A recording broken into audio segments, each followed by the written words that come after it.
gustong dinudumog at hinihiyawan sa tuwing siya'y may concert sa Mindanao. Pero ang kanyang dance moves, kontrobersyal. Sino nga ba si Elias?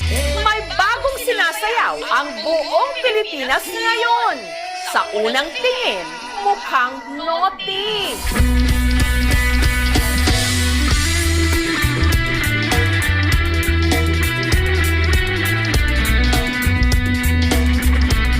Kaya ang iba, nagtaas agad ng kilay. Parang malasway sa sayaw. Pero hindi nito napigilan ang pagiging viral ng dance steps na ito.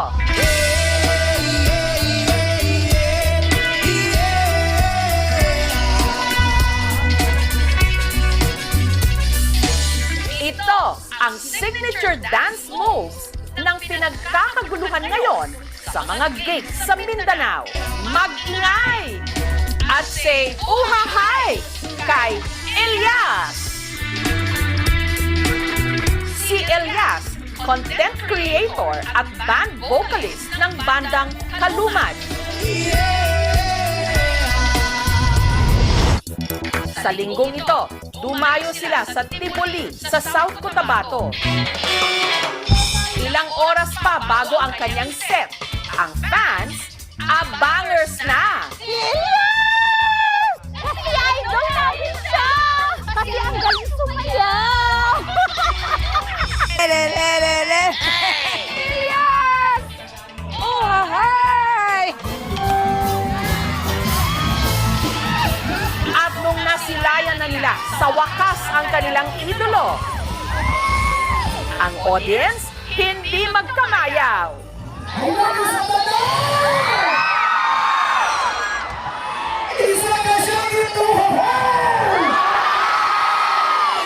Si Elias patikim ng kanyang dance moves.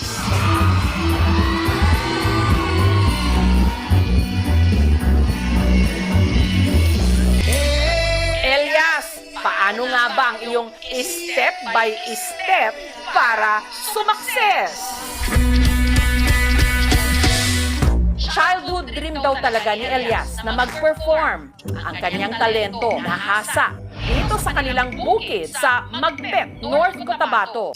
At ang kanyang naging mentor, ang kanyang tatay Elias Sr. Bonding daw kasi talaga nilang mag-ama ang kumanta habang nagtatapping o nangungulekta ng dagta ng rubber tree. Pag magtatrabaho kami, kumakanta siya palagi. Alisto ka!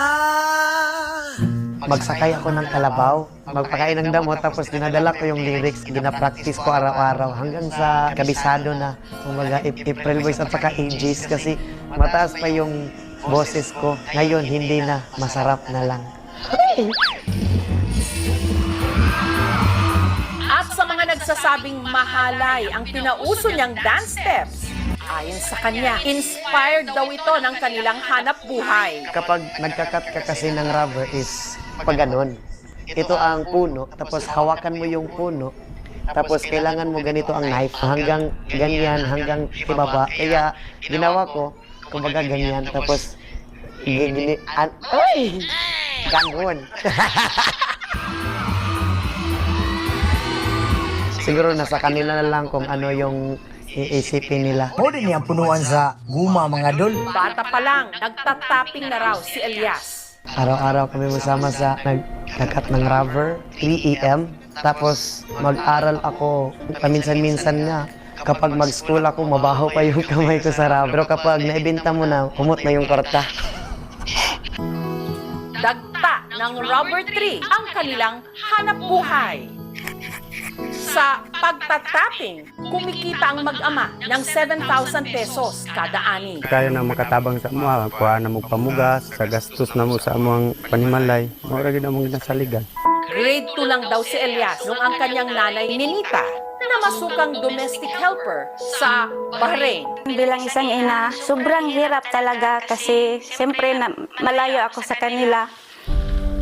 At hindi maiwasan na iiyak ka na lang na mag-isa kasi hindi ko sila nakikita, hindi ko sila nasusubayan araw-araw kung anong ginagawa nila. Pero masaya ako na ganyan na siya ngayon.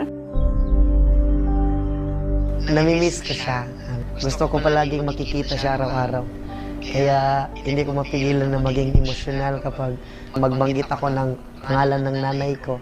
Basta pamilya ang pag-usapan, yan ang weakness ko. Dahil nasa abroad ang kanyang ina at madalas naman nasa bukid ang kanyang ama, ang kasakasama raw ni Elias noon, ang kanyang Lola Miriam at Lolo Marciano. Dili man bugina butaan man. Sagdagan na mong ako, hinigugmagid na mo si Didid, magid ng limhan na mo. Sa kanila ako natutulog araw-araw.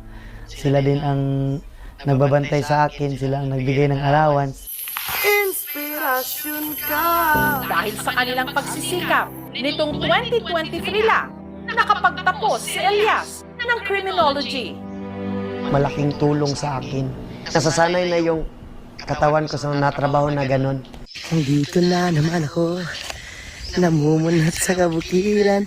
Pero sa halip na maging pulis, sinunod daw niya ang sigaw ng kanyang puso, ang mag-perform. Inumpisahan niya sa pagbablog. Ipinakita ang kanyang buhay sa bukid. Dili po na mawala tong kagandahan diya. Ay! Hanggang nagpasample ng kanyang boses at dance moves. And the rest is history, ika nga. Si Elias, naimbitahan na ngayong magtanghal sa iba't ibang mga probinsya ng Mindanao. Napupuno talaga ang isang area kapag nagigig kami. Nararamdaman ko sa aking sarili is proud na proud, masayang masaya. Maraming fans na rin daw ang nagdi-DM o direct message sa kanya. Sinasabihan nila ako na, pwede ba tayo na lang? Pwede bang magkita tayo? Matawa lang din kasi mabait naman ako na tao at saka masarap din. Sa mga humuhopya o umaasa kay Elias, awat na! Tapos na ang laban!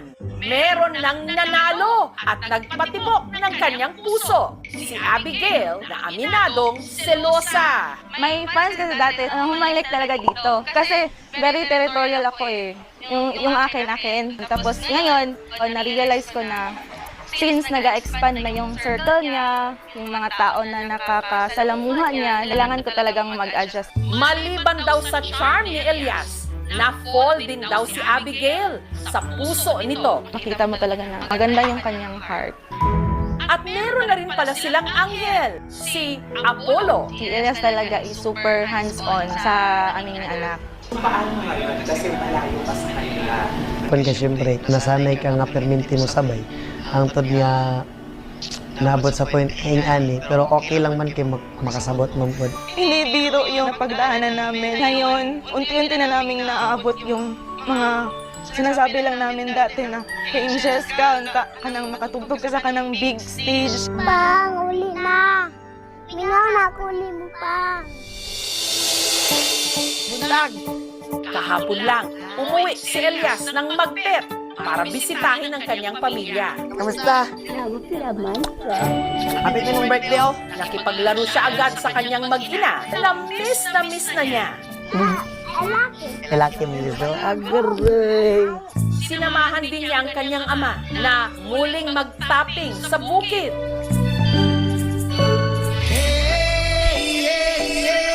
Na sinabayan pa niya ng pagsayaw.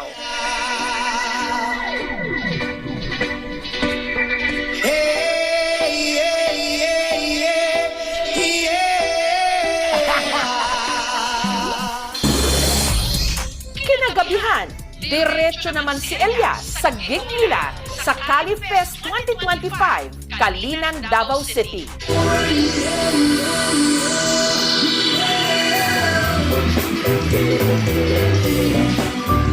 Ang hindi alam ni Elias, may sorpresa mula sa kanyang #1 fan, ang kanyang nanay Ninita, all the way from Bahrain. Lord Sambol at laging pasalamat sa Panginoon sa lahat ng na-achieve mo at laging mag-iingat sa bawat event na pupuntahan mo. Tatandaan mo na narito lang kami ng pamilya mo at laging susuporta sa magandang hangarin mo sa buhay. I love you, anak.